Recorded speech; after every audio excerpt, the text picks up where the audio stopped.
Hey everybody, so as always, this is for entertainment and education purposes only. If you're okay with that, let's keep going. A really skittish market here. We see, there's almost like a palpable tech fear out there. You can kind of see the SPY bouncing its head off of this trend line here, which was resistance here, a little bit of resistance, broke through, came down, broke through, broke above there, which was a little bit of a head fake here, right? And then pull back down here as the whole data center complex has gotten more difficult, as I explained earlier in the video. So we're down here again, and then again, couldn't get through there. That 9 EMA serves as pretty good resistance when you've got a durable trend. I don't know if this is durable yet. You can see this is a durable trend up, so it's quite faithful to it. So we kind of bounce off of not only this line, but we got a little bit close to this 9 EMA, which is about 675. So we weren't really that far, maybe $2 away on the SPY. So we pulled back down here and we're bouncing a little off those lows, right? So this is just a nervous market. We've got a lot of data coming up. Some of the big winners, of course, you guys know this is my biggest holding. Google hit all-time highs again today, pulling back a little just with the broader market. Amazon, I've got a position here. I may add, in fact, to this position just because their numbers were great. Anyway, we don't have to get into all of these particular plays. Micron with the pricing power, all that. I do like data center, and we can see that Datadog has pulled back a little bit, but man, they put out good numbers. And then Snow here has bounced nicely off of Friday's lows to get back into this area here. These are my little alerts. You always want to have your alerts in certain spots. So if I see this 9 EMA, I want to feel like this stock is going to get above that 9 EMA. So what I'll do is I'll set an alert right around that 9 EMA so that I can kind of observe and see how it goes. We can see here, it didn't quite get to the 9 EMA, but it's struggling a little bit there.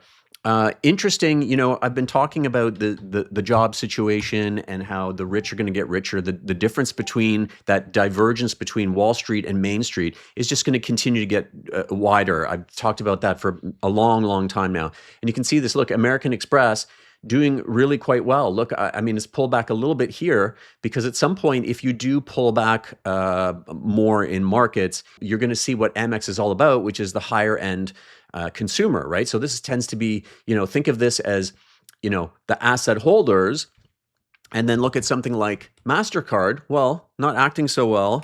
Visa, not acting so well. Affirm, some of these things, like, I don't know if I'd get involved in something like this myself, but these are very different stories. Look at Visa here. I mean, we do have this sort of risk from stablecoin and the transactional layer that could end up sort of mowing this lawn here, even for Amex, mow their lawn, meaning, get in on their action. And this is a very nice margin business, massively, beautifully solid balance sheet company. But is there a bit of a mini Kodak moment here in here for Visa? Now, I don't think it's going to be that bad because I do think they're going to get on board they already are getting on board with this transactional layer, the stable coin, that kind of world of, kind of taking a little bit of the intermediary out of it. But the fact is, as I said way back here, I said, listen, they may figure this out, but it will come with margin compression, right? So it's a bit like